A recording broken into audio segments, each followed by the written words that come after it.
Hi, it's time for another verb of the day. Today's verb is give. Let's take a look at a few definitions. First, I want to note that this verb give has numerous meanings and definitions.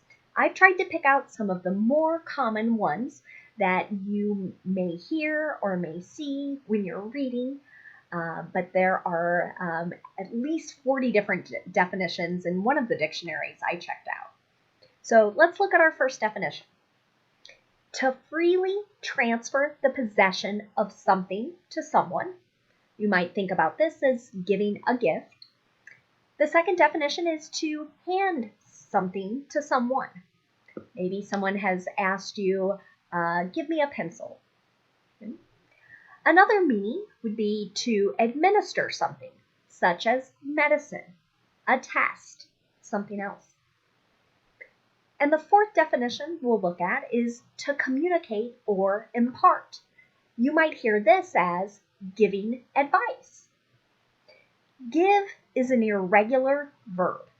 To make the progressive form, we need to drop the E and then add ing. The past tense form of give is gave, just a totally different spelling, and our participle form is given. Let's look at a few phrasal verbs.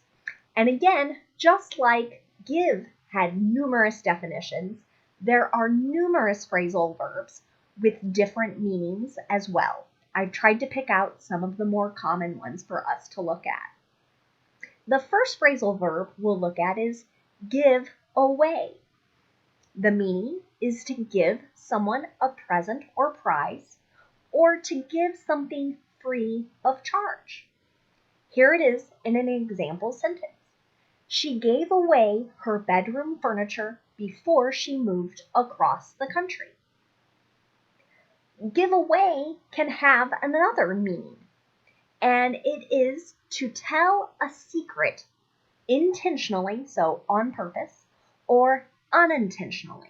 So we might think of that as on accident. Here it is in a sentence. Don't give away the ending of the movie. I'm going to see it tonight. So in this example sentence, someone is asking for the secret of how a movie ends not to be shared. Another phrasal verb you might hear is to give something back. It means to return or repay something. So when you see this phrasal verb, generally what you're going to see is something in between the give and the back. Okay? And you can see that here in this example sentence. He will give the book back when he finishes it.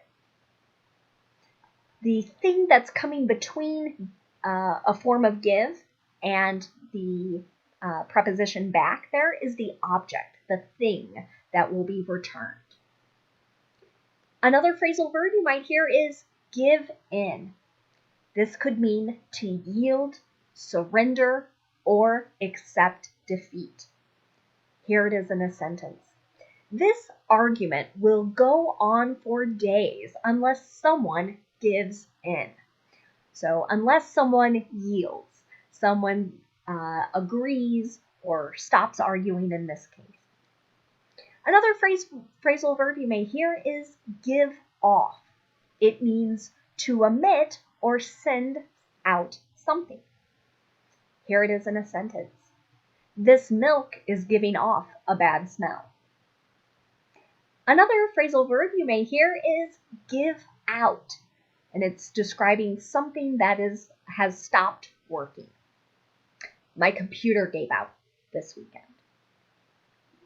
Another phrase you might hear is give up, and this can mean to stop doing something or to stop having something. Please don't give up. You can do this. So you might hear this as encouragement, and it's used here in the imperative as our example. This week, I thought we would look at a few more modals or expressing some other feelings. In this case today, we're going to look at necessity or needs. And there are a few different ways we can do this. We could use the modal must, and I'll show you some examples of that. But it's probably more common for you to hear have to and then our base verb when describing necessity. So we're going to look at past necessity, present necessity, and future necessity. And I'll give you some examples of each. Let's start with past necessity. So I'm going to use the past tense form of have, which is had. And the nice thing here in the past tense is that it doesn't matter what my subject is. Could be singular, like in my example sentence there, he had, or it could be plural, they, could be a singular you, a plural you. Had will always stay the same. So here is a sentence expressing necessity. He had to give up smoking. Okay. So I'm using the phrasal verb give up to talk about quitting or stopping something, and explaining that if this particular action needed to stop. To talk about a past necessity in a negative tense, we're going to use the phrase didn't have to, and then our base verb, which today is give. The doctors didn't have to give additional treatment to the patients.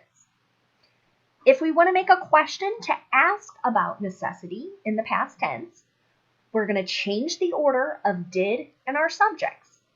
Did the brakes have to give out yesterday? Okay. So you'll notice here, I'm not using a modal in any of these sentences in the past tense. And that's because we just don't. You're not going to hear the word must used to describe a past necessity. We're only going to use must in the present or in the future.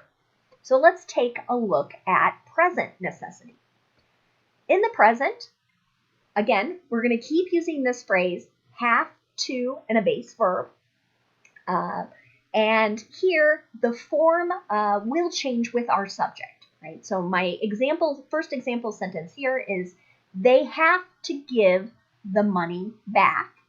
But if I was talking about one man, one woman, I would say, she has to give the money back, or he has to give the money back.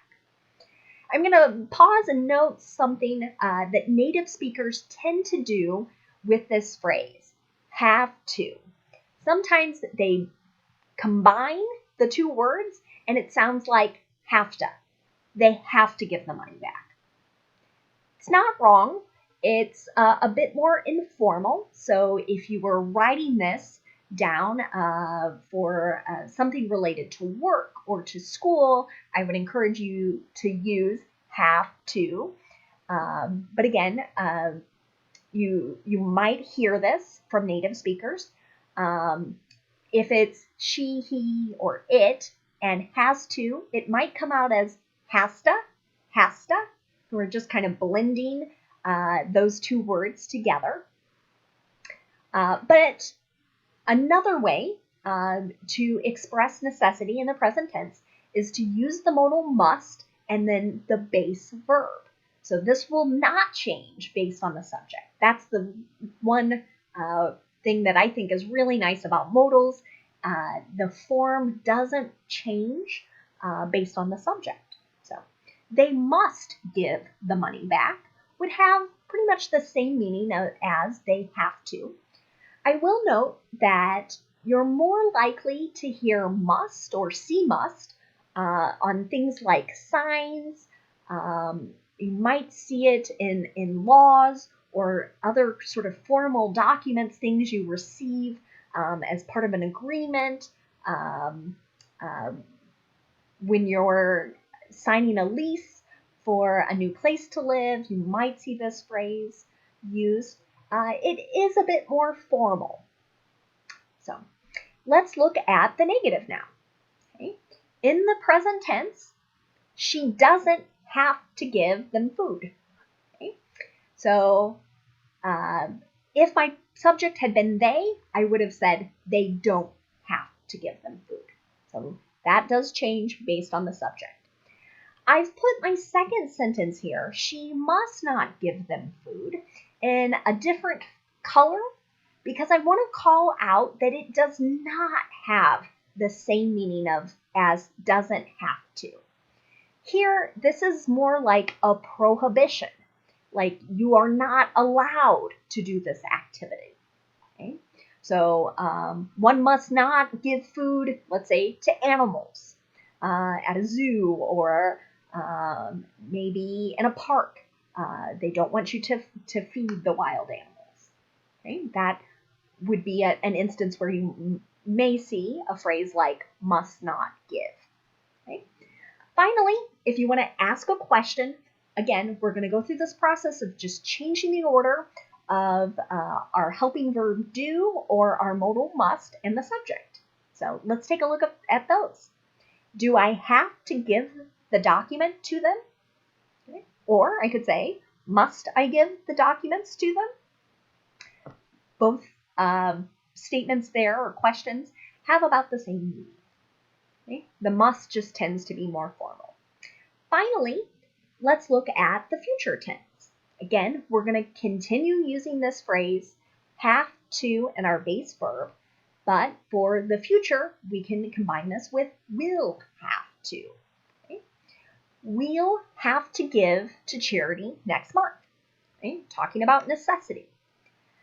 What you'll notice with must in the future tense is that it really sort of stays the same unless there's a time signal. You might think this looks exactly like the present, and you're right, it does. It's the time signal that indicates that this is the future. We must give to charity next month. Okay. To make negative future necessity, it's really most common to hear the will not have to or won't have to form. So I've just included that one here. I won't have to give in to their wishes. Okay. Finally, if we want to make a question for future necessity, again, we'll just change the order. Will she have to give the key back tomorrow? Or must she give the key back tomorrow? Both of those would have about the same meaning. Must just sounds a little more formal. Finally, today, let's look at some related words to our verb of the day, give. The first word we'll look at is giver. It's a noun, and it's a person who gives something. Here it is in a sentence. He's a great gift giver. Another noun you might hear is a giveaway. So this could be a thing that is given for free. It many times is connected to promotional or advertising purposes.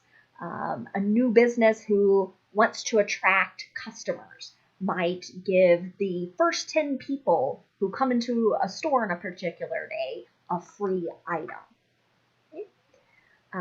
I've heard giveaway used a few times in the last few weeks, and my example sentence connects to that. There's a mask giveaway at the public library. So the more we're being encouraged to wear these in public, many people have been busy sewing facial masks for people to wear, and now there have been different giveaways so that everyone can have one and wear them in public. Finally, today, I thought I would include an idiom that I've heard in work, sometimes even in school, is related to team assignments or projects, and that's give and take. And this will be used as a phrase, and it generally means that we are compromising in order to cooperate. Here's the phrase in a sentence. The key to a successful marriage is a willingness to give and take. So this implies that one person is not always going to get his or her way, and that, again, we go back to our definition, you must compromise. Thanks so much for watching today's video. Feel free to write your own sentences using the verb give, and I'll offer some feedback in the comment section as well. Have a great day.